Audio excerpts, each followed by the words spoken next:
ప్రస్తుత వరకు జరుగుతున్నటువంటి ఏలేశ్వరం నగర పంచాయతీ పరిణామాలను కూడా మిత్రులు, మీడియా సోదరులు కానివ్వండి, ప్రజలు కానీ గమనిస్తున్నారు. మరి మమ్మల్ని ఎన్నుకున్నటువంటి ప్రజలు మేము తీసుకున్నటువంటి నిర్ణయానికి స్వాగతించి ఏలేశ్వరం అభివృద్ధి కోసం ఎంతో కృషి చేస్తున్నారని చెప్పేసి అందరూ కూడా ఏకగ్రీవంగా తీర్మానం చేశారు సభ్యులు.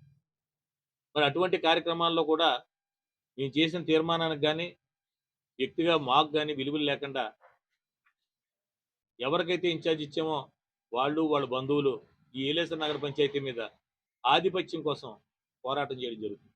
కానీ ఈవేళ ఏలేశ్వరం ఉన్న ఏ రాజకీయ నాయకుడితో కానీ ఏ పార్టీ వ్యక్తితో కానీ ఇప్పుడు ఎవరైతే అజమాయిషీ చేద్దాం ఉన్నారో వాళ్ళకి ఎవరికి సంబంధం లేదు. కేవలం వాళ్ళు కోరుకునేది ఏలేశ్వరం మీద పెత్తనం తప్ప ఏలేశ్వరం ప్రజల మనోభావాలు తెలుసుకునేటువంటి పరిస్థితులు అయితే లేరు. కష్టపడి పనిచేద్దాం అనే ఉద్దేశంతో మేమంతా ఉండి పార్టీని విజయాన్ని గెలుపు తీసుకొద్దాం అనుకున్నా సరే వాళ్ళ పార్టీ గెలుపు కన్నా మా మీద ఆధిపత్యం కోసమే వాళ్ళు ఎక్కువగా కష్టపడుతున్నారు తెలిసింది. కాబట్టి ఇటువంటి ఇబ్బందులో ఉన్నటువంటి పరిస్థితిలో మనోభావాలు చంపుకొని ఆత్మాభిమానాలు చంపుకొని పార్టీలో పనిచేయటం కన్నా పార్టీకి రాజీనామా చేయాలని చెప్పేసి మేమందరం కూడా ఒక నిర్ణయం తీసుకోవడం జరిగింది.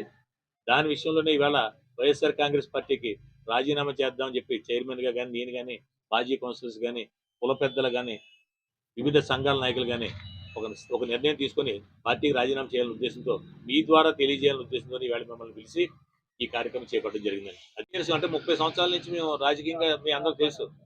అయినా మా మనస్తత్వం నిన్నగాక మొన్న వచ్చినటువంటి కార్యకర్తను కూడా కలుపుకొని మా గ్రామంలో అందరూ కలిసికట్టుగా వెళ్ళాలనుకున్నా తప్ప ఒకళ్ళ మీద ఒకళ్ళు పెత్తనం చేయలేటువంటి భావన ఎప్పుడు లేదు. కానీ ఎవరో బయట నుంచి వచ్చి పెత్తనం చేస్తామని సరే మా ఊరు చాలా మంది ఇబ్బంది పడుతున్నారు. అది బయటకు వచ్చి చెప్పలేనటువంటి పరిస్థితి ఏలేశ్వరంలో ఈవేళ 100% అది ఉంది. అది బయటకు వచ్చి చెప్పుకోలేక ఆగారు తప్ప మీకు చెప్పింది వాస్తవం.